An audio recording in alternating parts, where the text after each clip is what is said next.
Welcome to Fight Week on 5, brought to you by the 5 Reasons Sports Network. I'm your host, Jonathan, a.k.a. 3-Piece Combo, and today I'm joined by the fight genius himself, Mr. Alfredo Artiaga. How you doing, my friend? Great, and evidently really busy, as I just finished recording 3 Yards Per Carry. I'm doing this, and then at 7 o'clock, I might be on with several guys from the 5 Reasons Sports Network, including Royal, to slander LeBron James in Space Jam 2. So pretty busy day. I'll be with you on that at 7 o'clock as well. So we can go ahead and talk all about the acting of LeBron James. You know, given his his varied history of flopping in the NBA, his acting career wasn't as great as I thought it would be. The way he sells it to the referees, but far along, we are in a real combat sport environment here. We are on Fight Week on 5. The longest running weekly episodic television show on 5 Reasons Sports Network when it comes to combat sports. And today we got a couple things to bring you. First off, we're going to start off with Charlo versus Castano, right? It was a great fight. Honestly, it was a really good fight. Both guys had their moments. Ended up being a draw, which as we were texting, that was something that we thought would be right. But the way it worked out was a little bit weird. We're going to talk about the next possible fight, or probably the next fight for Canelo Alvarez, right? He's fighting Caleb Plant, who's coming off a win versus Caleb Truax, and that's a unification bout, correct? Yeah, that will unify 168 and it'll complete a promise. Canelo Alvarez wasn't lying 2 years ago when he said he was going to clean out 168, because this is the last guy left. So one more guy left on the hit list, and he's going to be able to get it done. Obviously, coming in off of 2 straight wins, knocked out the other guy a couple before the Billy Joe Saunders. I don't even remember his name, but he knocked him out real quick. That was a quick payday for that guy. So we'll get you covered on that fight as well, and then we'll give you a little bit of a perspective into the return of TJ Dillashaw coming off of his suspension. He's fighting one of the top guys in the UFC bantamweight division in Cory Sandhagen. So we got a loaded card for you guys today, but let's take a look back before we take a look forward. So we're going to take a look back at Charlo versus Castano. And it was honestly a really great fight. And like I said, we were texting throughout the fight, talking about it, scoring the rounds. What were your overall impressions on the fight from Saturday night? I was surprised. I was completely surprised. I wasn't surprised that Brian Castano was legitimate, because when we did our show last week, I said, watch this fight because this is legit. This is not a setup.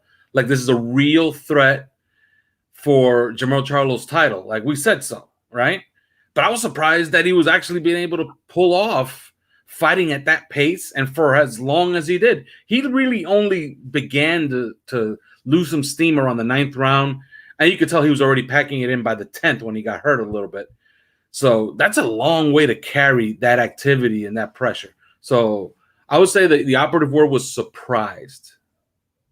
Yeah, it was definitely a very surprising fight. Charlo seemed almost a little gun shy, right? He had that moment early in the first couple rounds. I want to say it was round 3 or 4, where he wobbled him with a check left hook, and he caught him real good, and he had him backing up, and everybody thought that he was going to get the finish from there. But Castano really rebounded, and it was a great fight. The match itself had a good story. Castano came out strong, won the first couple of rounds. Charlo came back, and like I said, the 3rd or 4th round, he was able to get that nice hook. I think one of the judges gave him a 10-8 round in that 4th round, so that might have shifted the scorecards a little bit. And then after that round, Castano really came back strong. He came back like he wasn't even rocked in that previous round, came back, continued giving that pressure, and that pressure seemed to give Charlo a little bit of issues. When he was backed up against the ropes, instead of letting off and sniping off like he would usually do, Castano was able to clip him a couple times, so he was a little more gun-shy coming into this fight. And I want to say what's up to Alex, saying that he sold us on the show. He's happy he caught it. Castano did come out to fight, and the fighters coming out of Argentina have been tough. I 100% agree with you, man. This guy came out, and he made a name for himself. Now, the fight result, as we both agreed, as we were talking throughout this fight, we both agreed that this was a draw, right? Castano came out strong. Last 3 rounds, Charlo really started to pick up the pace and showed us who Jermell Charlo was. So it did end up being a draw. But the way we got to there was really weird, right? There was a guy who scored it close for Castano, which I wouldn't argue with at all, right? There was somebody that had it for a draw, but there was one judge that had it 117 to 111 for Jermell Charlo, which I was very confused. I was honestly very outraged by, because if that would have been a real scorecard and they would have made it a draw, it would have been a majority draw anyways, but Castano should have got the nod there, in my opinion. Right outcome, wrong scorecard. What were your thoughts on that 111 to 117 scorecard in favor of Charlo? Well, there's three results you could have gotten at the end of that fight, right? Which was, well, there's several more because you could have gotten Charlo by split decision, Charlo by unanimous decision, Castano by split or unanimous, or you would have had a draw. So there's 5 possible results, right? 2 results that I thought would have been completely, I wouldn't say unacceptable. Completely unacceptable would have been Jermell Charlo by unanimous decision. That was just not possible. There's no planet anywhere in this universe or any other where you can watch that fight and say that there's 2 scorecards that had Jermell Charlo winning. Okay. Is there a possibility that you could have had a scorecard with Jermell Charlo winning the fight by a round? Yeah, I'll allow it. Is there a scorecard to have a unanimous decision for Castano? Absolutely. But what you ended up getting was probably a compromise. And I scored it myself, and I had a draw. But I also gave Charlo the last 3 rounds, okay? And I did that whole, which I do, I absolutely believe in it, all right? I put my finger on the scale for the champion. You got to go beat the champion. If nothing happens in a round, guess what? I'm handing that round to the champion. If the champion is the one pressing the pace in the round, I'm handing that round to the champion. So I always put my finger on the scale for the champion. The result was correct. The process where we got there was absolutely embarrassing, is the word you can get, because there is, put it this way, Jermell Charlo's brother, who was on in his corner, didn't have it 117, 111. He was telling him you had to close the show really strong to win this fight. Now, if you're winning, if you win a fight 117, 111, that means that you're winning it by how many rounds? 9 rounds to 3. That means that you could just coast to a win.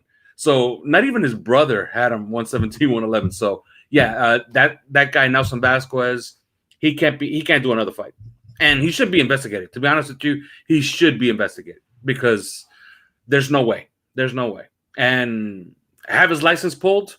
Well, investigate him first. And if it turns out that he has problems with his eyesight, then okay, I'll give him a second chance. But if not, pull his license. You can't. You should not be judging a championship fight. In fact, don't judge any fight because you don't know what you're looking at.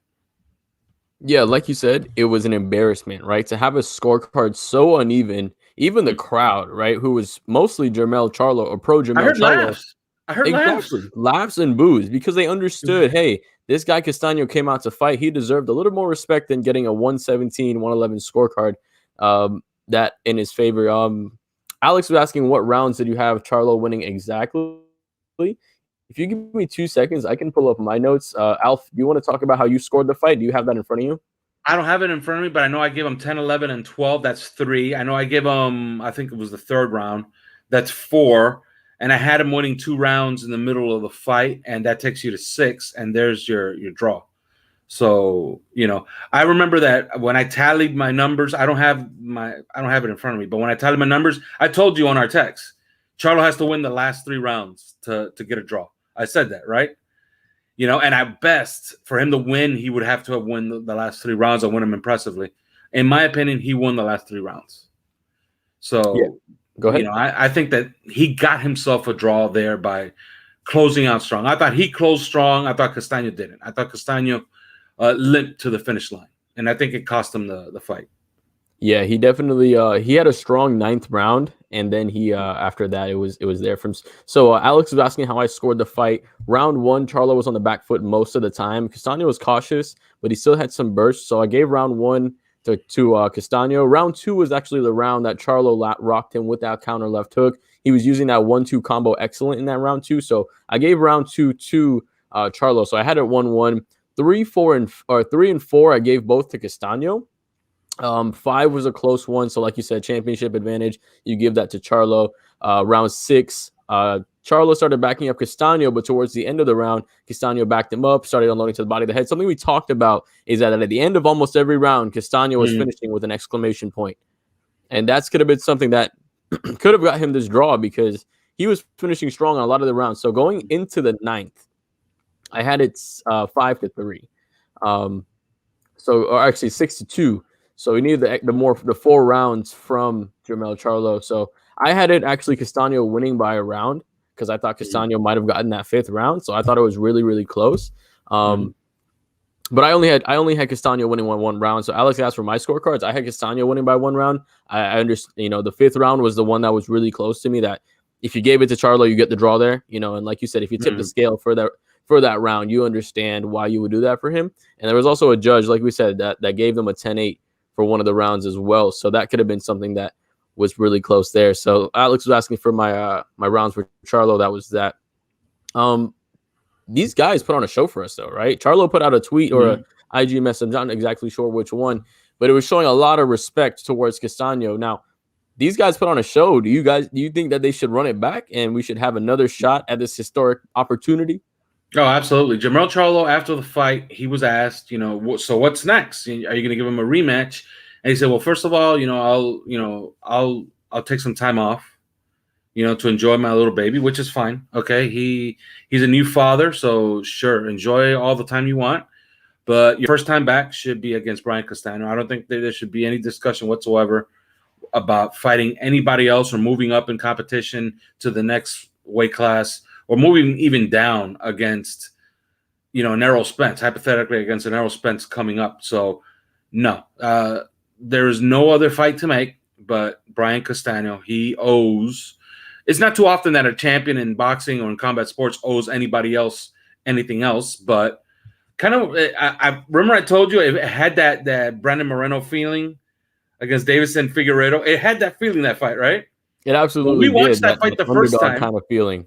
Yeah, when you watch that fight, I know it's UFC and it's MMA, but when you watch that fight, the fight was over and you were saying, they got to run this back. Like, this is not a fight where you just move on to bigger and better things. There are no bigger and better things. You kind of owe Moreno a rematch. Well, guess what? Jermell Charlo, take all the time you need and see you in a year or see you in 8 months. Take the rest of this year off. But when you come back, that's who you're fighting, Brian Castano. And you kind of owe him a rematch. You owe him a rematch. Simple as that. Especially since that judge's scorecard was so awful. Like we said, we're definitely a horrible scorecard. Even Charlo knew that he didn't want it to be clouded in controversy. In his post for Castano, he said, hey, man, I don't want this win to be clouded in controversy.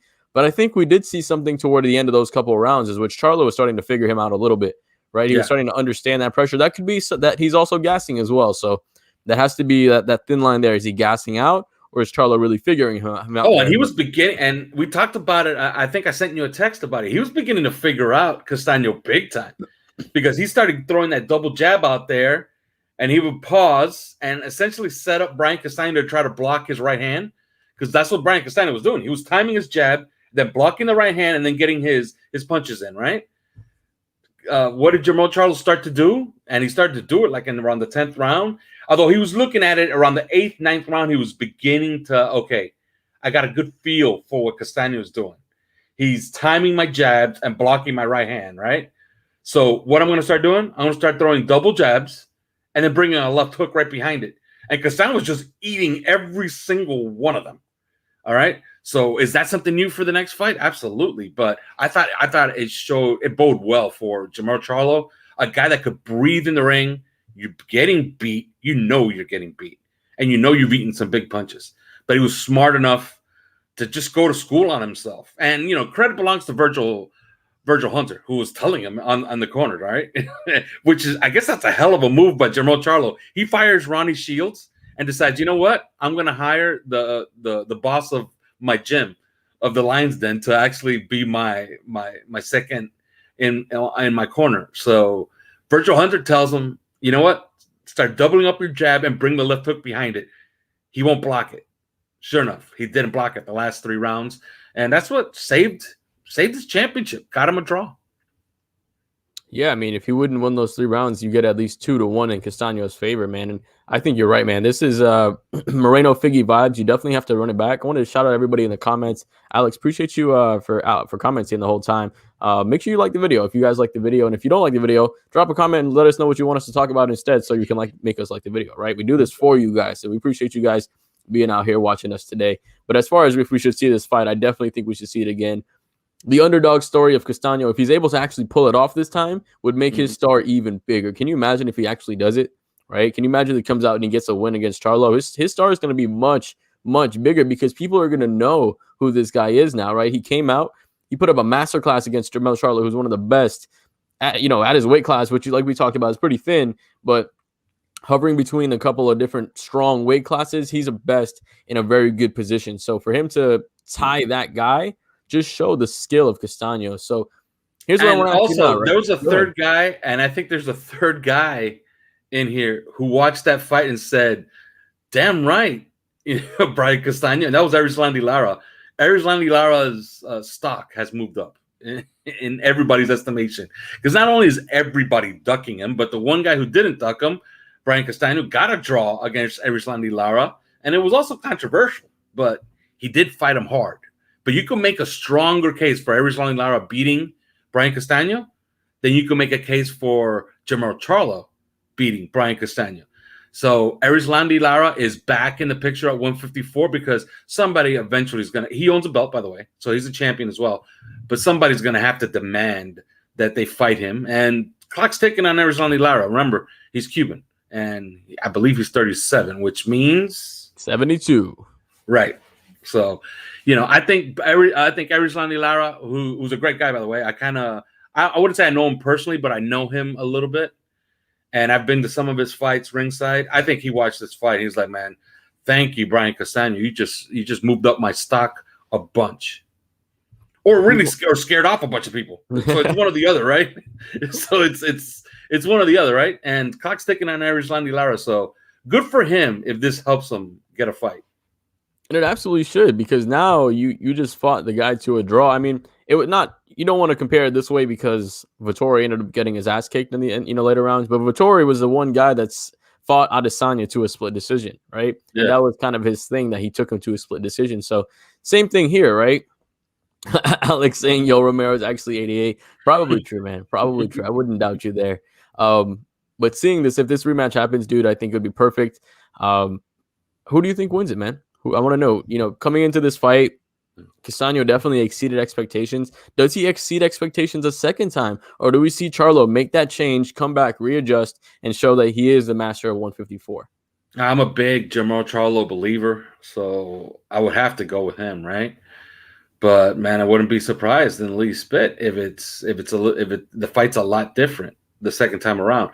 Although we do have, some evidence to suggest that Jermell Charlo, he fought Tony Harrison, and Tony Harrison didn't fight him as good as Brian Castano did, even though Tony Harrison won. But that's, boxing can be weird, Jonathan, right? Tony Harrison didn't win against Jermell Charlo, but won a decision. Brian Castano did win, or maybe in a lot of people's eyes, but got a draw. So figure that one out. But what happened the second time? Jermell Charlo essentially took offense that they gave Tony Harrison a decision against him, and he sought to just destroy him. He applied pressure throughout, then knocked him out in the 8th round. So, man, I wouldn't bet a dime on it, but I would think that Jermell Charlo goes to school on it and then moves on, and Brian Castano could have a reign. He could still have a reign at 154. There's nothing wrong with losing to the champ after you probably beat him and then taking over the division. Like that's something he can do. And then we can see a lot of the Castano versus Zhu. That's a fight I'd love to see. So we have a new king at 154 because either way, it could happen that way, right? Charlo can beat Brian Castano.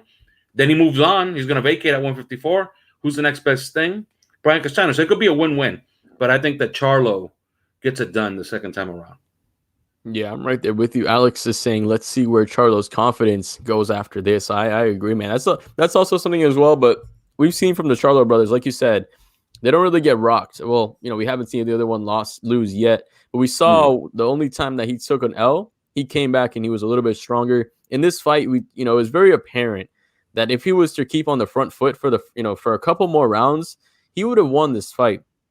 But he was allowing himself getting backed up too much. Not using the jab as much as we wanted him to, right? He was even hesitant to throw the jab, which was very interesting because that was one of the keys for not only us. That was what they showed on the graphic as well before the fight. The jab had Al Bernstein. Yeah, Al Bernstein before the fight, he said that Jermell Charlo has to stay off the ropes, and the reason he said that is because Jermell Charlo has traditionally always been really comfortable just backing up because he has dynamite in his right hand, so he doesn't mind absorbing some pressure and then countering with his big right hand and then changing fights that way. So, and by the way, did I nail it or not when I told you that Al Bernstein starts talking louder on the broadcast when he senses an upset? You're absolutely right on that. I didn't even pick up on it. I didn't even pick up on it until you texted me, and then I'm like, wow, he really is. Like he's a lot more vocal, and he's a lot more like, oh, this actually might happen when he's talking about if that upset has happened. It was pretty funny to see. But that was a good call on your part for sure. Yeah. So let's any closing thoughts on this fight before we get on to the announcement between Canelo Alvarez and Caleb Plant? I don't know. The only closing thoughts is, I'm happy for both guys. I thought that they fought a great fight. They gave us great entertainment.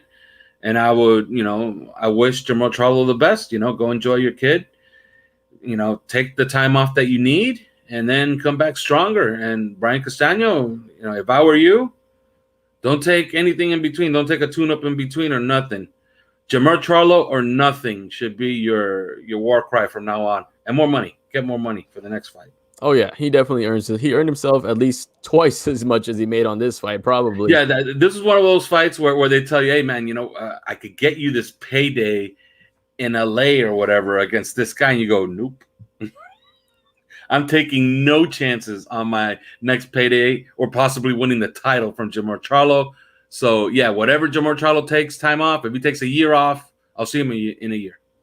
Go and sharpen your skills for a year, right? Go work on the inside boxing. Make sure you're able to do it for 12 rounds. Jermall Charlo or bust for Brian Castano. But let's talk about a fight that we do have coming up, and it's a pretty impressive one. It's one that we've been talking about for a couple months now. This is one that we insinuated, I think, from when we started the show, because we were talking about Caleb Plant versus Truax and Canelo versus who he was fighting at that time, and how this fight might be the one that everything culminates to. And now it's here. Now we're going to get Canelo Alvarez versus Caleb Plant, unifying the belts. Now, unifying at 168, if I'm correct, that's at 168, right? Yeah. What's the significance at unifying here at 168? Well, the unifies at 168, that's the money division for now, because that's where everybody's headed, right? Bigger Charlo, Jermall Charlo, is headed to 168.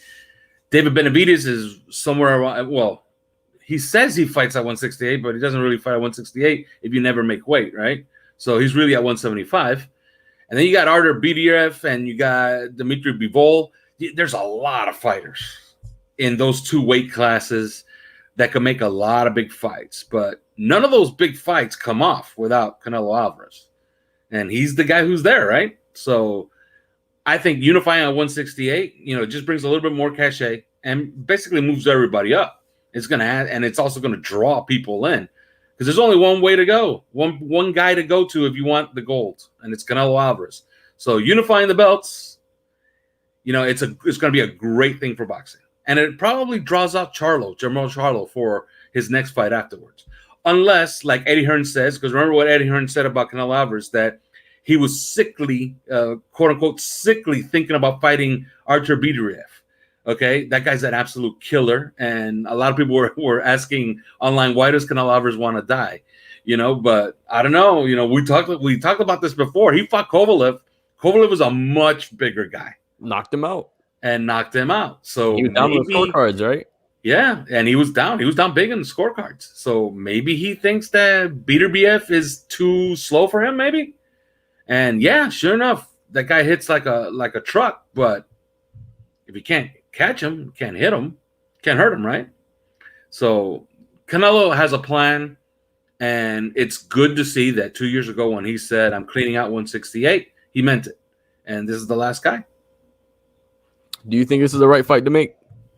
It's the only fight to make. Like, unless you were lying, right? Unless Canelo Alvarez was just lying when he said, I want all the belts, I want to unify 168, I want it to be mine. Well, guess what? This is the last guy. So, and once he gets it, remember, like I said, it's a magnet. He has all the gold, right? So now it's a magnet for big fights. If he loses to Caleb Plant, then we have a balkanized 168 again, and now guys go every which way, right? He unifies, like I said, a magnet. Everybody starts gravitating toward Canelo Alvarez. He becomes his own planet in boxing. So, absolutely. You know who I'm rooting for. You can hear it in my voice. I want all those big fights. Although Caleb Plant is a great fighter, I don't think he's in the class of Canelo Alvarez. but I want to see some of those other fights. Those fights are interesting. Jermell Charlo, David Benavidez, even Jaime Munguia, although there's rumors that Canelo won't fight Jaime Munguia. But even that is a good fight. So, yeah, absolutely. This is going to be a lot of fun. And they're doing it right away, September 18th. Yeah, which is 10 days from my birthday. So, dude, great. And then the pay-per-view with Nick Diaz coming back is only 3 days before. So that's even, man, wonderful month of September we're getting. What else are we getting in September? Are we getting Anthony Joshua? Yeah, I believe. Yeah, and he has a rough challenge. Let me get the boxing schedule up. We talked about it last week. Yeah, September's a really, really good month. Yeah, we have a loaded month of September. August is a little bit slow. I think we're going to see the Vitor versus De La Hoya fight. I think that's in August. I think right. Wow. Like, is he? Who knows what's going to happen there? Right? It's boxing, right? They're boxing. De La Hoya is going to win that. De La Hoya is going to toast Vitor Belfort. That's my opinion. Well, he should if he's not drunk. Okay, right. But yeah, August 21st, of course, Errol Spence, Manny Pacquiao. That's going to be box office. August 28th is David Benavidez, Jose Izquierdo. That's going to be an interesting fight. What weight is that at? That is August 28th, and that's on Showtime. What weight? Like what weight class? Is he fighting? They're going to fight at 160. They're fighting a super middleweight title eliminator, so that's 168. Okay, so yeah, it's at 168. Although David Benavidez never makes weight at 168, so and he's already vacated the title twice, right? Which has been picked up by other guys that Canelo Alvarez has already beaten. So in September, Josh Warrington and Mauricio Lara is a really under the radar fight, September 4th. But other than that, in September, Oscar Valdez makes his return.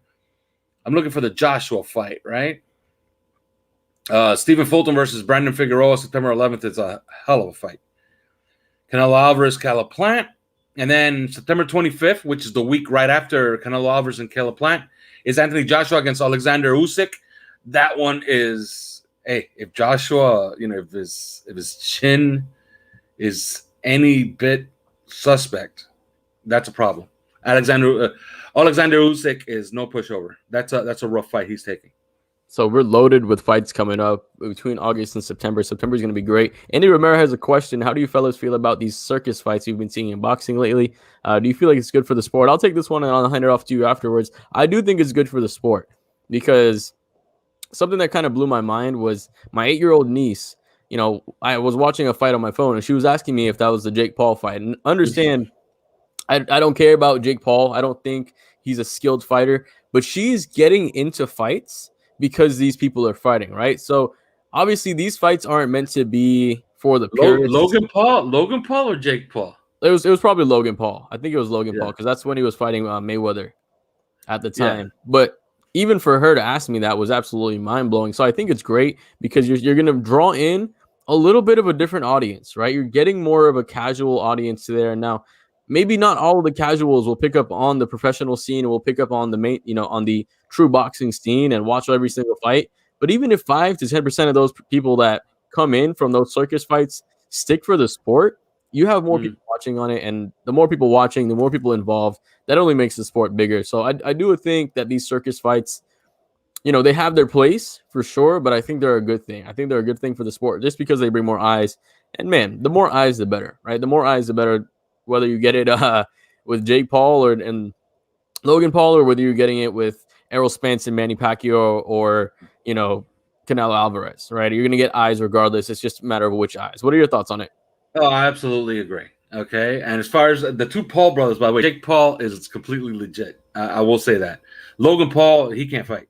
All right, Alex, but we're getting something like the purists are getting something too. We saw Badu Jack and we saw Jarrett Hurd lose on the undercard of the Mayweather Logan Paul fight, right? So those are good fighters. Badu Jack is a guy that I wouldn't call him box office, but if you're a boxing fan, that's a guy that you circle your calendar. Oh, wait a minute, Badu Jack is fighting in 2 weeks. Yeah, I want to see that. Like I'll sit down to watch Badu Jack fight. And Jarrett Hurd is a guy who beat Erislandy Lara. We keep mentioning him a lot, right? Like he must really fight good. Right, but he beat Erislandy Lara, and you're expecting him. Okay, is he going to get himself into the picture here at 154 or 160? And of course, what happens? one of the biggest upsets in the history, well, not in the history of boxing, but in recent history, on the Mayweather-Logan Paul undercard. So, yeah, I like these clown shows. And, I keep telling people, when Logan Paul fought Floyd Mayweather, I'm sitting there and I'm having a beverage or two, and I'm smoking a cigar, and I'm enjoying the fight. And who walks right past me? My daughter. And what does she do? Sits down to watch the fight. And then she tells me, who's this guy? And I tell her, no, that's Badou Jack. He was light heavyweight champion of the world at one time. And he's coming on the way back, but he's a little bit older, but he's fun to watch. She started learning about it, right? If I watch, I'll give you an example. On Saturday, TJ Dillashaw, Sandhagen, maybe I'm sitting down. Maybe I go to a friend's house. But if not, maybe I'm by myself. Maybe I'm with one friend. I don't remember the last time I saw a Conor McGregor fight without 6, 7, 8 different people. Right. In the ring. In the backyard or in the living room watching the fight. He's box office. He draws attention. It might be a circus, but attention is always good, right? Attention is always good for boxing and for MMA. If you bring people in, it works, man. So, yeah, anything that's good for the sport. That's why I root for Conor McGregor, not because I'm some type of Conor fanboy, is because I want him to keep being relevant so he could keep selling fights, and selling our sport. Although, it seems like that time is starting to run out a little bit. You could still sell him versus Nate Diaz. You could still sell him versus Tony Ferguson. I still think Conor can still do it. But he can't lose a single more fight. No. He can't lose one more. That's a good point. He cannot. Because then it's just like we're selling Conor McGregor. Okay, come watch Conor McGregor lose this Saturday. You know what I mean? Mm. So he's going to have to win. Look, you do a Conor McGregor, Tony Ferguson fight. Who's not going to tune in for that? Who's not going to fire up the barbecue? Who's not going to, do a house party to watch Conor McGregor, Tony Ferguson? It's what it's about, man. It's about eyeballs. You could bring eyeballs to your sport. It's good. It's all good. I understand some purists are like, nah, it's an embarrassment. It's an embarrassment to who? To you? What do you matter? What matters is the public, right? And dollars. Yes. And you get a lot of those dollars two on things. these Yeah. I want to get through some of these comments real quick. Alex was agreeing to our point, saying Jake is better than Logan. But he's saying he doesn't like the broadcasting. I do agree. I think they're a little too loose on the broadcasting. I understand they want to have fun with it. Yeah. Tweak it a little bit, right? Who was it? Oscar last time, who was going absolutely off the rails with the. He has problems. He has issues. So that was good. Andy Romero was asking. He's saying that he understands the thought process. Since we're on the topic, do you think Jake Paul beats Woodley? I got Woodley, being honest. I'm right there with you. I got Woodley. Alex saying I'm hoping Woodley, but that deer in the headlight looks when he gets under pressure is very alarming. That's true, but this time he doesn't have to worry for a takedown, right? So he doesn't have to worry about somebody shooting for him. Remember with Colby Covington, with Gilbert Burns, sure, he got rocked on the feet, but he was getting taken down over and over again. He doesn't have to worry about the takedown this time. Alf, what are your thoughts on the Jake Paul versus Woodley fight? We're a little bit off the rails here, but hey, yeah. Yeah, Jake Paul is absolutely legit. He does boxing things, okay? And he has power. He has a strong right hand. The way he throws it, you can tell, okay, well, he's knocking out, a basketball player, a dunk champion. He's knocking out dunk champions and, retired wrestlers. Okay, good. Okay, great. They're still men, right? They're still living and breathing. Jake Paul, the way he throws his right hand, the way he sets up his right hand, the way he sets up his combinations, you could tell he cares. He's worked at his craft. That's a dangerous thing when it's a young athlete at 185 pounds. Guy like that hits you. He's been training for months to hit you. You could get hurt, okay? And if he has some natural talent, which I think he does, you can win. This case is a little bit different. Tyron Woodley is a guy who, is recently retired, was a much better striker than Ben Askren ever was. Miles. And is an equal athlete to Jake Paul. So we're comparing apples and apples here, right? This is a little bit different. I would lean Tyron Woodley. I would. Although I wouldn't be the least bit surprised if Jake Paul knocked him out, But I'm waiting for Jake Paul to fight a boxer. That'd be interesting, and quick. If it happens. But yeah, I think it's a good fight. I think it's going to be fun to watch. Yeah, I'm there. I think Woodley knocks him out too. I think Woodley. We talked about it. Not we, but I watched the video about his coach talking about what Woodley likes to do. He likes to box in training camp more than he likes to wrestle. His thing was wrestling. Alex, to bring up to your point, wrestling was his thing. He does have that wrestling background, but when it comes to his training, he prefers just to put on the boxing gloves and go train, and enjoys that a lot more. And you can see that on his run to his title fight as well. So I think Woodley has the ability to. He has that more natural striking talent, like you were saying. So I think with somebody like Jake Paul, who is going up against Nate Robinson, and then he's going up against Ben Askren, who's probably the worst striker in UFC history. I don't think I've seen a guy have worse hands. Him versus Damian Maia was an absolute joke on the striking department. Nobody in the UFC history has worse hands than Ben Askren. So somebody like Woodley coming in this fight, sure, Jake Paul is able to knock some guys that don't have any hands. Tyron Woodley has hands, and his hands are fast. His hands are very, very fast. It's not like anything that Jake Paul has seen before. I promise you, a right hand from Ben Askren and a right hand from Tyron. I'm not sure if he's southpaw, but a right hand from Tyron Woodley is two totally different things with that one. So let's get another thing. Jake Paul is putting a lot of his film on tape. Like, people are nobody's gonna be surprised anymore by something that he pulls off in the ring. So Tyron Woodley is going to go in there with a plan. Like, it's different now. Like, he's seen him in a couple of fights. He's going to say, okay, he likes to do this, and he likes to do that, and I'm going to have a counter for this, and I'm going to have a counter for that, and then I'm going to implement those counters, and then I'm going to see if he can go and make an adjustment inside of the ring, do something that's a new skill for Jake Paul. He's never had to do it before, so. All he's done is taken the skills that he's learned and he's trained on, and then he implements them, right?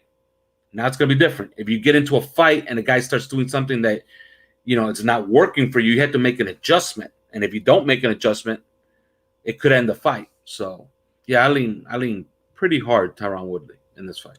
Yeah, if I was a betting man, that's what I would go with. That Nate fight was abuse. It was actually that was absolutely abuse. It was kind of funny too. Not going to lie with you. Kind of funny to see that as well. Ben landed a counter right in that fight. If Woodley lands that, it's light out. 100% agree. And Andy, appreciate you commenting as well. If you want to help us out with the live stream, help us get some more people hopping on here, hit the like button. We appreciate that, and it's free. So hey, that's a good fight, by the way. Nate Diaz versus Jake Paul boxing. I'll tune in for that, right? Yeah. Give Nate that payday. Nate needs that payday. So give him that payday. I wouldn't mind, right? I wouldn't mind. But if you lose this to Woodley, I don't know if you could put that fight on, right? Because now is that fight box office anymore? I think the draw of Jake Paul might have gone down. I think that's the escalation from here, right? Like, if he beats Tyron Woodley, the escalation is probably Nate Diaz. Yeah. Like, tell you what, I'll make a prediction, and then we could clip this and then put it on there. He beats Tyron Woodley, he'll fight Nate Diaz next. How's that? Yeah, I mean, I'm there with you. I'll say it. You can put that out there. So the call out because there's no way. I know he wants Conor McGregor. There's no way that happens. And Conor McGregor, say what you want about him. He got into the ring with somebody who wasn't as washed up as he is now in Floyd Mayweather. And Mayweather trained up hard for this fight because he made weight. I know what everybody says. Oh, he didn't care. No, he cared. He trained, okay? Because all he knew was this is the guy that hits hard and is training for him, right? Conor McGregor went a while with Floyd Mayweather and had his moments, won some rounds. So, and he looked good. He just looked like a guy that, in his first professional boxing match. Little overzealous. Yeah. And he looked like okay, I know I don't have 12 rounds in me, right? So I got to fight in spurts, so I got to take time off during the fight. So, yeah, if Jake Paul wants to fight Conor McGregor, first of all, it ain't going to happen, but if he does, he could get hurt because Conor McGregor has some chops as a boxer. Yeah, I mean, he has great hands. His hand speed is absolutely ridiculous. Alex, I'm saying he can't fight anyone under UFC contract. Maybe once Conor finishes his contract. I'm not sure how Conor's contract situation is. I think he fights more fight to fight. He's one of those guys that goes from fight to fight as far as his contract so he can maximize his payday. Andy Romero saying if he throws 100 million Conor, who knows? You got to find the money first. That's true, and he's doing a really good job selling this fight. What he did by giving Dustin Poirier that chain and asking if he wants to break the leg off was absolute fucking gold. That was great marketing by Jake Paul. Absolutely. That was awesome. If that fight happens, I don't care. I'm gonna tune in. It's one of those fights. Like that was, and by the way, one of the best memes was, are you aware of the Monty Python skit with the Dark Knight? No. Okay, there's a skit where you have the White Knight and then the Dark Knight, right? And the White Knight chops off one of the Dark Knight's arms, and the Dark Knight says, "I'm still here. Like, I'm not going anywhere," right? And then the White Knight chops off another arm, and he's like, "That's all you got?" And then he chops off both legs, and the Dark Knight is just a stub, like, on the floor, saying, "I'm still here. I ain't going no place." You know what I mean? Literally Conor McGregor. It was Conor McGregor with his leg broken, sitting on his ass, screaming at Dustin Poirier as Poirier is basking in the glory of headed toward a title fight with his wife and his kid. It was hilarious. Conor McGregor was the Dark Knight that night. That's a good point. That's a really good way to put it. Look up the meme of the. There's a meme out there. Go look it up. It's hilarious. That was Conor McGregor. Definitely look it up. That was definitely him with his leg broken down there, still talking shit. That's hilarious. Golden, he definitely is one of the best trolls out there. He's great. He's one of the best trolls for sure. That's probably what it is. Jake versus Dylan Dennis. Maybe that's the next step too, right? That could be the next step to getting that Conor fight, knocking out one of his boys. So you can knock out Dylan Dennis, which is one of Conor's boys. You can knock out Nate Diaz, who is, his adversary, and then say, hey, I beat your adversary. Now I'm on your level. So a couple of ways that Jake Paul can get this fight. First thing, Tyson Fury had a great suggestion. He said he will fight both guys at the same time in the same ring. Now, wait, both brothers? Both brothers, Logan and Jake Paul, at the same time. So you want to talk about a clown show? Let's put that clown show on. The heavyweight champion of the world against two YouTubers at the same time. I think that would, and it won't be a triple threat because it'll be hilarious if Logan hits Jake. Right? So obviously both of them would just try to attack Tyson Fury, right? Yeah, you'd have to go 2 versus 1. I'm going to share something real quick because I'm not sure if anybody that's watching this have heard of Fight Circus. Have you heard of Fight Circus before? No. So Fight Circus, it's something. Let me see if I can pull it up real quick. Where is it? All right. So Fight Circus, it's something to do in Thailand, and they have different types of fights. So here we have 3 guys versus 1 big pro boxer. And in separate fights or at the same time? Same time. 3 Joes versus a big pro. So it's a Joe versus pro, right? Wow. Fight 6, legs of steel. So this is a kicks only match where these guys can only kick. The next one is a tag team match. So it's 2 versus 2.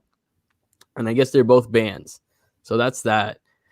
Spinning and striking kicks only. So they only can do like spinning back elbows, spinning shit only. Indian leg wrestling. I'm not sure if you've ever seen that. It's like arm wrestling with your legs. It's weird as fuck. I've never seen it before. It's just crazy. 2 that looks like the Iron Sheik. It looks like the Iron Sheik, right? He says it is the Iron. I don't know. Is it? It looks like him. This is Ali Muhammad. I don't think that's him. It's supposed to look like. I think that's just being racist, kind of. But then there's Bank and No Money, which I've watched these guys before because I think this is Fight Circus 4 coming up. Bank and No Money have fought 2 other guys before in a 2 versus 1 fight. Leg kick contests, heavy or bantamweight Bang Muay Thai fighter or bantamweight Muay Thai fighter versus heavyweight boxer. Oh my god! So yeah, so we're talking about 100 pounds difference. Yeah, and more. It could be 140 pounds difference. 265 to 135. So that's 130 pounds. Wow. So yeah, Fight Circus. If you have anybody who's ever watched Fight Circus or has, so that's where Tyson Fury got the idea. Exactly. So who do you have? Who do you have there? Tyson Fury is Jake Paul and Logan Paul at the same Tyson time. Fury. Yeah. Like if it's a jab fight, Tyson Fury. If it's an MMA fight, I'll probably take the brothers. Okay. Because I watched this thing happen before where they have one guy just hanging on and the other guy just pounding him on the head. It's great. Alex M asking, where do we have to pay for Fight Circus? I will if I have to. I don't know if this video is going to get demonetized. You see, people, you have a circus, people want to get inside. You show the big tent, everybody wants to peek inside. All you did is announce these fights. Nobody knows anything about these people. But everybody, including me, I want to watch this. So it's like I said, I don't know if we're gonna get demonetized for saying this, but it's on Cam Soda. And I don't know if you know what Cam Soda is, but Yeah, it's on Cam. By the So way, isn't Paige Van Zandt going to fight bare knuckle soon? tomorrow or Okay. Friday. Sorry, Friday. She's fighting Rachel Ostovich, who is the other good-looking girl who used to be in UFC. That's one combat sport that I don't like. I don't think it makes for good fights. Bare knuckle fighting. There's not enough action. There's too much pain, too much brutality, not enough action. Yeah, that's true because they're a little hesitant with it. Look at this one: bare knuckle fights with headbutts. I mean, wow, that makes it a little bit better, right? You got the bare knuckle with the headbutts. Yeah, like I said, man, these fights are crazy. It's on Cam Soda, so don't pull that up at work. Just saying, it's an NSFW for that one. Another bare knuckle fight with headbutts. But yeah, so whenever that comes out, you can go to fightcircus.com, look at more of that. I don't know why you randomly pulled up to that, but somebody asked about the circus fights, so we went off the rails there. But yeah, that's Fight Circus. So if anybody wants to check that out, look that up on Twitter and on Google and stuff. Well, what was the fight that you wanted to make? Hasbulla versus Henry Cejudo? Yeah, you can do the Hasbulla versus Henry Cejudo fight. You can do the triple C, right? Yeah. Headbutts pulls out CC. Right? You don't even have to pull out the CC, bro. It's free, man. It's free online. That's what I'm saying. As long as just do it in your private browser. If you understand what I'm saying at this point, do it on your private browser. Don't pull it up at work, etc., etc. No, don't want to get demonetized or anything like that. Any final thoughts? Let's get back on track a little bit. Any final thoughts on the Plant versus Alvarez? Nah, I'll be there. It's gonna be fun to watch. I won't be there as in wherever they're gonna fight, but I'll be in front of my TV watching that one. That one. That one gets you. Yeah, that one gets you a barbecue and a cooler full of beer, and yeah, people will fill my house for that one. Yeah, that's one of those fights where it's going to be a lot of fun. Yeah, where people all of a sudden just start showing up out of nowhere. Exactly, right? Canelo. Who are the guys that do that? Canelo, Conor McGregor, the heavyweight title in UFC. That's pretty much the only guys, because not even Israel Adesanya brings out the people. Everybody knows he's really good. John Jones does that. Nate Diaz. Mm-hmm. I think those are the guys. Those are the box office guys. Yeah, for sure. Probably Tank Davis too. I think Tank Davis is on that level too. I think Tank was. He's getting there. He's getting there. Right, he's getting close. But this weekend we got a really good fight. Spence, of course. Yeah. Pacquiao's in that name too, right? Mm-hmm. This weekend, though, we have TJ Dillashaw versus Cory Sandhagen. And Dillashaw, before all that, he was probably on his way to becoming on that level and of becoming that kind of star, because he had not only the athletic ability, but he also had the mouth. He was also able to run his mouth really well, get in people's heads. I know you're a big fan of TJ Dillashaw, man. What do you think about him making his return, and what kind of version of TJ Dillashaw do you think we're going to see? Well, I loved him against Cody Garbrandt, both fights. He basically talked the talk and then walked the walk. But since then, it's been a haul, right? It's been rough 2 years. Let me see how. Wow, he lost to Henry Cejudo in January 19th of 2019. So it's been a while. Okay, it's been a while. Cejudo's been retired since then. So you're talking about 30 months. Yes, it's a long time. I love to see what he has left or what he's bringing. It's the UFC, man. They're not giving him anything easy. Cory Sandhagen basically ended Frankie Edgar's career. Okay, yeah. A guy is Frankie Edgar a Hall of Famer? Possibly, yeah, for sure. Possibly, okay. No, not possibly. He is for sure, man. Frankie Edgar's a Hall of Famer. Yeah, Hall of Famer for sure. Man, is he going to be a favorite? I wouldn't bet a dime on him. You think TJ Dillashaw is going to be a favorite against Cory Sandhagen? Sandhagen's a favorite right now. He's a minus 190, and Dillashaw is a plus 170, roughly around there. Okay, which is about right. Maybe I would even up it a little bit. TJ Dillashaw is completely up against it, but can he pull off a little magic? The talent's there. I don't think you lose your talent inside of 30 months. So it's really interesting. That's going to be an interesting fight to watch. I have no idea what's going to happen. There's so many layers to this fight, right? The first layer is obviously we got to look at these guys' talent at each other, right? You have Cory Sandhagen, who is a lot more lengthy. I think he's 5'10", 5'11", a little bit taller. Alex Hem saying Cejudo loss was a shocker. I don't think it's so much just because he cut so much weight, right? So that was kind of what was happening. Tell the people about the bet of the week, TJ versus Cory under 3.5 rounds. Yeah, I think that's definitely a heavy potential. Ring rust is another thing as well. Yeah, bet of the week. TJ versus Cory under 3.5 rounds. So I was talking about that yesterday on our show, but unfortunately the audio got messed up for that one.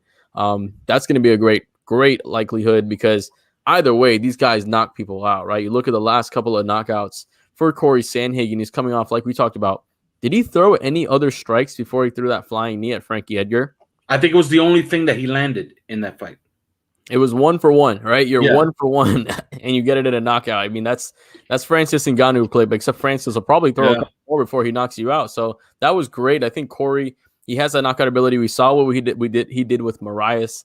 And having a guy that's so small versus in TJ Dillashaw, although his movement is very awkward, I think it still kind of favors the longer guy in Sandhagen because he can use his feet to keep him away, use his long length, and if you can keep him in kicking distance and not punching distance, it's going to be a lot better for him. But now the question is, can TJ Dillashaw get inside, right? And another question is, can he get inside and can he keep up pressure? What was the substances that he was on helping him get to these title runs, right? Is this going to be the same guy that we saw before that can put pressure on you, that can get inside, that can go nonstop? Or is this somebody that we're going to see potentially gas out because this is a 5-round main event? And we've seen Sandhagen end people early, but we've also seen him win a couple of decisions as well. So we know that he has a decent gas tank. He's training up there in Colorado, so he's up with the Elevation Fight Team, I do believe. So he's out there training in high elevation. His gas tank's better from that as well. I think it's a very interesting fight. I think the money line is pretty close to being right. I would have Sandhagen as a little more of a favorite. I do see them respecting the ability of TJ Dillashaw, which I do respect as well. And in a very loaded bantamweight division, what do you think TJ Dillashaw has to do to get this win? Well, we saw what Aljamain Sterling did to Cory Sandhagen. Can TJ Dillashaw duplicate that? I don't think so, right? Right. So I don't really know. I don't know how he can win this fight. I guess crowd him and try to land something, or try to win by decision, win on points by crowding him and fighting the same TJ Dillashaw fight that you fought to get all of your wins, which is essentially just crowd, show a lot of angles, and throw punches from different angles, and then get into the clinch right away. Like don't fight at a distance. Fight your way into close combat, and then just try to win it that way. Just try to persuade judges by crowding and being active. Because other than that, I don't see how he can duplicate what. Because look, I throw away fights that were 4 years ago against Cory Sandhagen. Like I throw those out. So what do we know about him? All we know is that Aljamain Sterling got him on the rear naked choke. And I don't even remember that fight as well. So I don't know how they got there for Aljamain Sterling to get the rear naked choke. I don't know if you remember that fight. You could enlighten me. But other than that, yeah, I don't see how TJ Dillashaw wins this fight. I think it's a guy who's ascending against a guy who's trying to come back. So it's going to take a little bit of magic. And does TJ Dillashaw have it in him? I guess we get to see on Saturday night. Yeah, I agree with you as far as the Aljamain Sterling fight. I think it was a trip, right? It was a body lock trip that got him down. He was just able to slip to the back pretty quickly. So there, as far as that one, Alex Sem was saying maybe he can wrestle him to death. It's hard to see that, right? Because I'm looking at Cody or at TJ Dillashaw's fights right now. Actually, let me pull this up so everybody can see this, right? I'm looking at Dillashaw's fights right now. As far as his takedown goes, which if you follow my mouse, his only fights that he's had multiple takedowns is him versus John Lineker. Obviously, he is hands of stone, John Lineker, one of the heaviest-handed guys in the UFC. So he was that was a good takedown ability. And then Joe Soto, which was a fight where it was another championship fight. Got a couple takedowns there, a couple against Mike Easton. But we don't really see TJ, especially later in his career, use that takedown ability so much. If he's going to be able to do that, I think maybe we can that would be something that we don't expect from him. But I think as far as his path to victory, this was what he was saying, maybe he can wrestle him to death. Aljo blasted off from that. So yeah, it was I think it was a blast double or a body lock inside trip, something like that. But he was able to get right to the back, quick first round choke, went out, went to sleep, and I love Aljamain Sterling. Don't like the way he won the championship, and he's playing the heel. He's playing the heel perfectly, right? As a fan of pro wrestling, I love him playing the heel, so he's doing it perfectly. I like that he's out there like, I won. I'm like, he didn't win, man. Yeah, you were getting absolutely blasted before you won that fight or won that Yeah. fight. So, hey, man, what do you got to do? He's still the champion right now. But it's very unlikely that we see TJ Dillashaw with a heavy wrestling game plan. Maybe he panic shots, right? Oh, you're a wrestler now. Maybe he panic shoots once he gets hurt from Cory Sandhagen. But I think as far as his path to victory, I think it's very much like Brian Castano, right? It's very much like what he has to do. He has to go in. He has to force Sandhagen to get up against the cage, and he has to force him to use his hands because although his legs are really good, Sandhagen's boxing isn't all that great. His hands tend to stay a little bit low. He uses, he's loopy. His punches are loopy, and so that's why, man, close the distance, get in his chest, give him a bunch of angles, and just buzz around him, be a pest to Cory Sandhagen, and hopefully the judges see it your way. But you're gonna have to be active. You're gonna have to throw 40, 50, 60 punches around to try to convince. You got to convince the judges that crowding Cory Sandhagen is actually doing something. That you're not crowding him just to tie up his hands. You know what I mean? So you got to do something once you get in there. So you're talking about a lot of knees. You're gonna have to throw some. You got to do some dirty boxing. Maybe throw an elbow or two. But yeah, you just got to get really, really close and be active. You're gonna have to convince judges. Look, this is my game plan, and this is how I plan to win. I'm gonna outbox him, but I'm gonna outbox him a way you're not used to. You know what I mean? I'm gonna outbox him and I'm gonna outslick him, but not how you're used to watching guys get outboxed and outslicked. And I think he could do it, right? With his footwork, I think this is something that is uniquely TJ Dillashaw's style, right? And I want to say uniquely because, Alex Hem was actually making a great point. He did train with Dwayne Bang Ludwig, obviously the creator of Bang Muay Thai, his movement is really well. And the gym that's next to me, Dwayne's actually going to be there in October over here. But the guy that teaches the classes there trains under Dwayne as well. And it's pretty crazy because the kid's 21 and he moves very similar to TJ Dillashaw. So it's very interesting to see how that movement translates across his athletes. So I think that movement could be something that is really the key to the match for TJ Dillashaw. If he's able to move, get inside, crowd Cory Sandhagen, and then get some shots off and then maybe stay out of range from there, he can't be in that middle range, right? Because if he's in mid-range, that's Cory Sandhagen's kicking range. He has to be either fully out or fully in. And I think that's what he has to do to get this fight. Pretty much what Chandler did to get his UFC debut, just pressure. I think that's what we have to see because we were worried about the knee from Dan Hooker because Dan Hooker has a nice knee as well, right? It's a very similar situation where we're going to see Dillashaw in. And Alex, that's a really good point. I appreciate you making that point. But let's get into Cory Sandhagen, man, because Sandhagen is coming in this fight. He's been on fire, right? I think his only loss might be, let's see right here. It might be the only one in the UFC. Might be to Aljamain Sterling. It's the only one. Yep. And it's a hit list, really. It's a hit list from Lineker on. He's Lineker, Rafael Sancao, and then Aljo, Marlon Moraes, Frankie Edgar. So yeah, and notice how he's getting those wins too. You have. Yeah, go ahead. So notice how he gets most of his wins too. It's like he's landing something that's ending a fight. So he's working his way up there. And if any indication from his last two fights that I've seen him in, against Frank Edgar is really nothing you could learn. But I guess against Marlon Moraes, you can take something from that. And he tries to essentially set up the skirmish that wins him the fight. So, and it's usually by one punch, right? So, he does loop punches, though. So that works in TJ Dillashaw's favor. I'm really interested to see because maybe Cory Sandhagen is improving. And if he is, then TJ Dillashaw likely has no shot whatsoever in this fight. Yeah, if his hands have gotten a lot tighter and, like you said, they don't loop as much. If Cory Sandhagen's a finished fighter, then TJ Dillashaw has a chance. If Cory Sandhagen is still on the ascension, I don't see how TJ Dillashaw has a chance. Yeah, it's going to be really close. Like we said, the gap on the height, 5'11" to 5'6", that's going to be really hard. 70 inches to 67. The reach isn't obviously as bad, but you have to take the leg reach into account there as well. We do see that Dillashaw uses takedown a little bit more. He does get 1.68. We talked about how that's a little bit skewed because of that 5 takedown fight. but the defense of Cory Sandhagen is a little bit suspect, right? Only sitting there at 30%, so it'll be interesting to see if he does win that fight or does implement that takedown game plan and get Cory Sandhagen on his back. And I've watched him a couple of times too, and Cory Sandhagen doesn't use defensive kicks whatsoever. So he tries to use punches to get you off of him. So that helps TJ Dillashaw as well. So there are avenues. There's an opportunity here.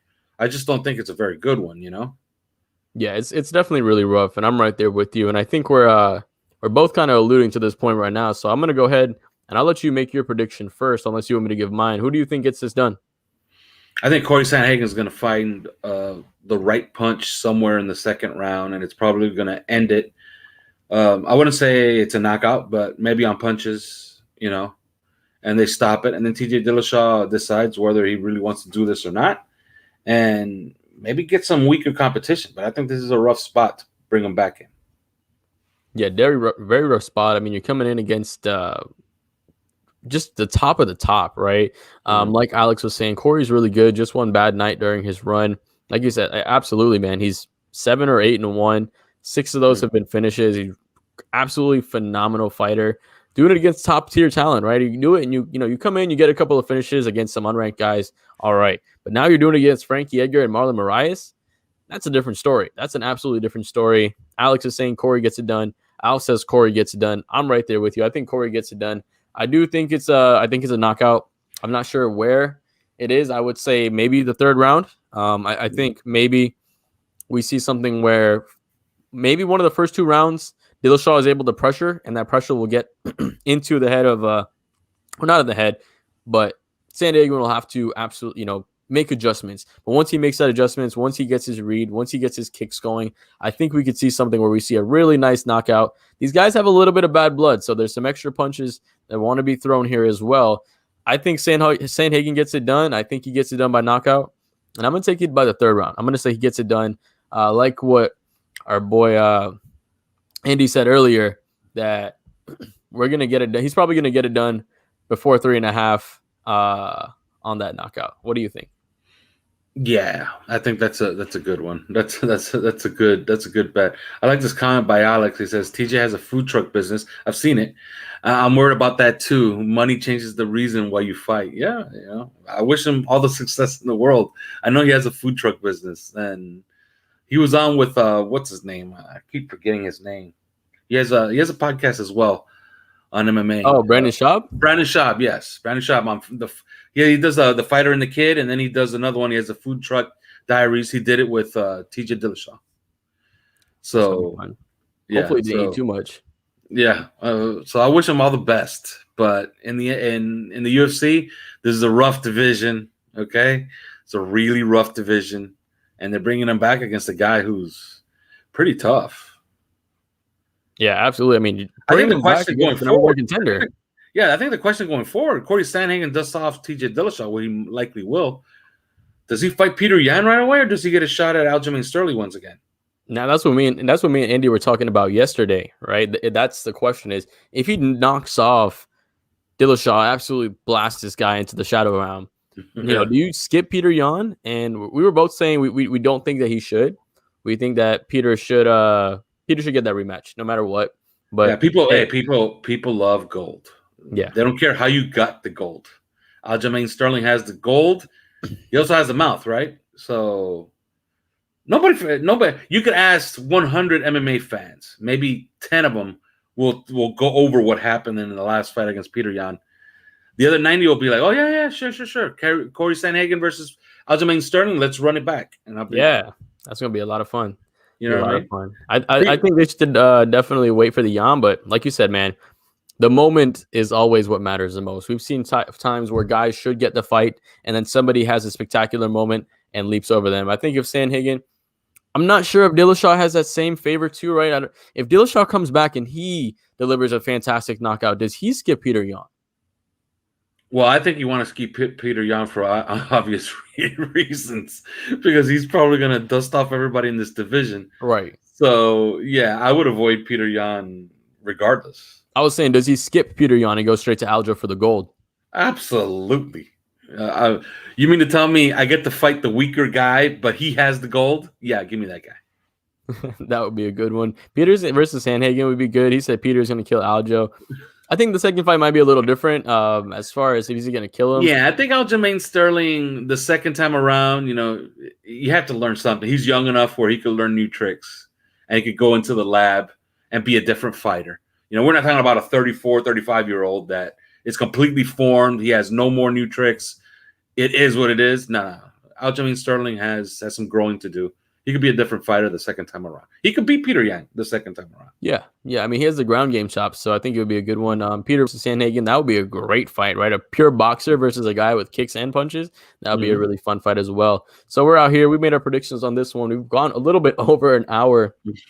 Any final thoughts on any of the fights that we had today?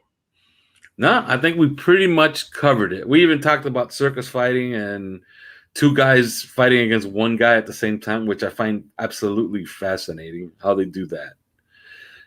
Like I forgot what it was, but I saw one time where they had team MMA fighting where it was like 8 guys versus 8 guys. Oh, yeah, I think I used to see that as well.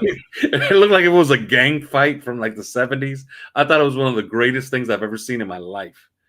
Although, what do you do? You got to like let's say it's 7-on-7, and then they beat up 5 of your guys, and it's now 7-on-2. What do? You just wave the white flag, right? You say, yeah, you can. I mean, you can. It's great. But yeah, we had Fight Circus talks.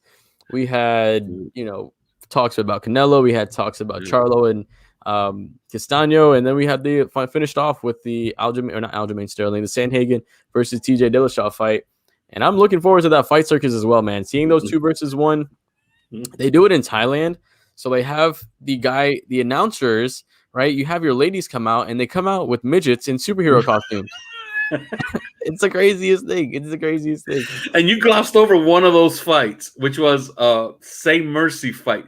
2 guys are going to stand there and kick each other in the legs until one of them quits. Now that's good. That's good stuff. Can you check those kicks? Can you check the kicks, or you just got to stand there? I think you got to stand there.